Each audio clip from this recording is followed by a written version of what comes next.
कि अभी देने नहीं जा रही है किसी को कुछ, ये गलतफहमी कोई दिमाग से निकाल दे। इनको एक भी सीट बीजेपी देगी इसकी संभावना नहीं है। इनको बीजेपी के लिए अपनी उपयोगिता साबित करना होगा, उसके बाद लेन देन की बात होगी। आप ध्यान रखिएगा, चिराग पासवान अपने आप को हनुमान कहते थे नरेंद्र मोदी का, और चिराग पासवान को जो अभी जो पॉलिटिकल गलियारे में जो चर्चा है उसके मुताबिक 3 सीट का ऑफर दिया गया है।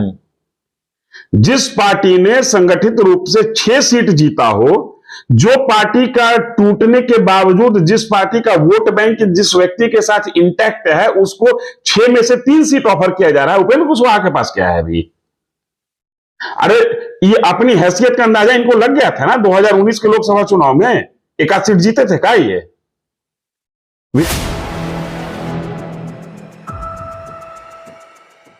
नमस्कार, आप देख रहे हैं 4 PM बिहार और मैं हूं अभिषेक मिश्रा। देखिए, गृह मंत्री अमित शाह ने 2024 के लिए खुद मोर्चा संभाल रखा है। बिहार के नेताओं से मिल रहे हैं और खिचड़ी पक रही है, खेल की तैयारी है। पहले जीतन राम मांझी से मुलाकात और अब उपेंद्र कुशवाहा से मुलाकात। हालांकि उपेंद्र कुशवाहा मिलने के बाद ये कह रहे हैं कि जब समय आएगा तब राज खोलेंगे, लेकिन हमारे साथ बिहार के जाने माने पत्रकार हैं धीरेन्द्र सर, जो ऐसी मुलाकातों का राज न जाने कितने सालों से खोल रहे हैं।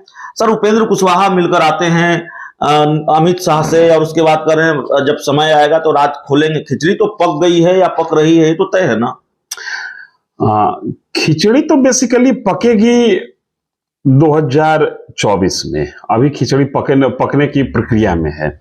लेकिन जहां तक इस मुलाकात का प्रश्न है, तो प्रत्यक्ष उपेंद्र कुशवाहा की तरफ से और बीजेपी की तरफ से कहा गया है कि ये वैसे ही शिष्टाचार मुलाकात थी, इसके कोई राजनीतिक निहितार्थ नहीं है। यह कहने का उनका तात्पर्य था कि 2024 के चुनाव से जोड़कर इसको न देखा जाए। लेकिन राजनीति में यूं ही कुछ नहीं होता। हम लोगों ने देखा है कि मकर संक्रांति में दही चूड़ा खाने गए और अगस्त आते आते क्रांति हो गई, परिवर्तन हो गया। ये मैं जहां तक समझ रहा हूं कि सम्राट चौधरी की ताजपोशी के बाद, सम्राट चौधरी को भाजपा ने जब से जिम्मेदारी दी है बिहार प्रदेश की, तब से उपेंद्र कुशवाहा थोड़ा सा हिले हुए महसूस कर रहे हैं।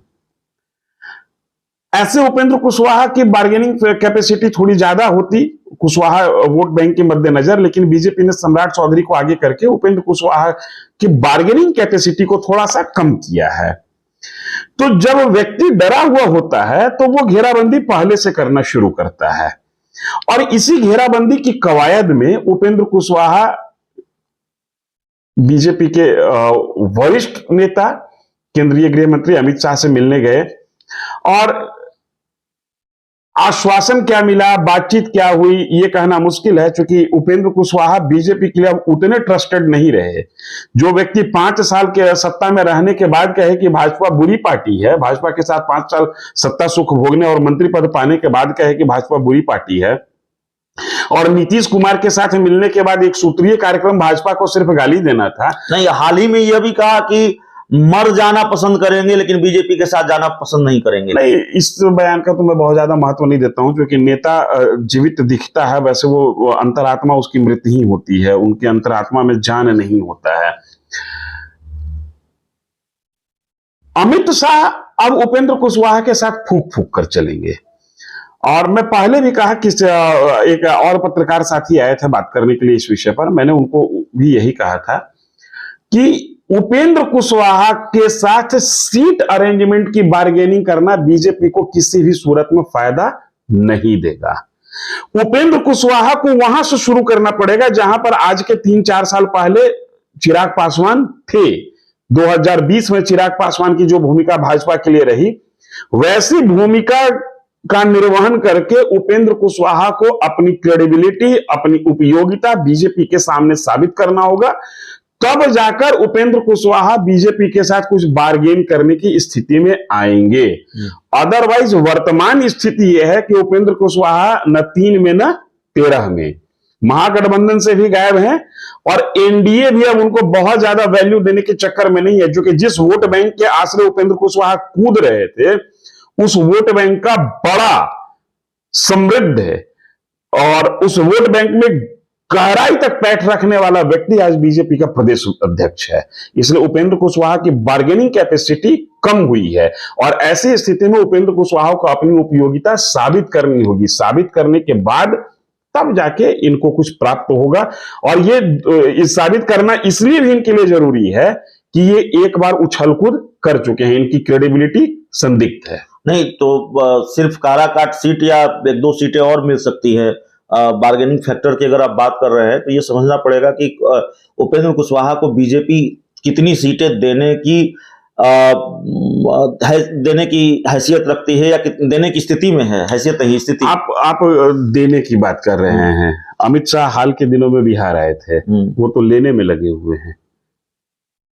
लोजपा पशुपति पारस खेमा के एक सीट को वो कहे कि ये सीट हम ले लेंगे, तो बीजेपी अभी देने नहीं जा रही है किसी को कुछ। ये गलतफहमी कोई दिमाग से निकाल दे। इनको एक भी सीट बीजेपी देगी इसकी संभावना नहीं है। इनको बीजेपी के लिए अपनी उपयोगिता साबित करना होगा, उसके बाद लेन देन की बात होगी। आप ध्यान रखिएगा, चिराग पासवान अपने आप को हनुमान कहते थे नरेंद्र मोदी का, और चिराग पासवान को जो अभी जो पॉलिटिकल गलियारे में जो चर्चा है उसके मुताबिक 3 सीट का ऑफर दिया गया है।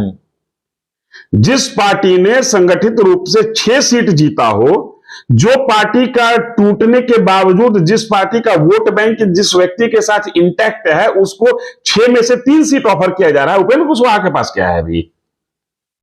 अरे ये अपनी हैसियत का अंदाजा इनको लग गया था ना 2019 के लोकसभा चुनाव में, 1 आध सीट जीते थे। क्या ये विधानसभा में इनकी क्या स्थिति रही थी? खाता भी खुला था कहीं?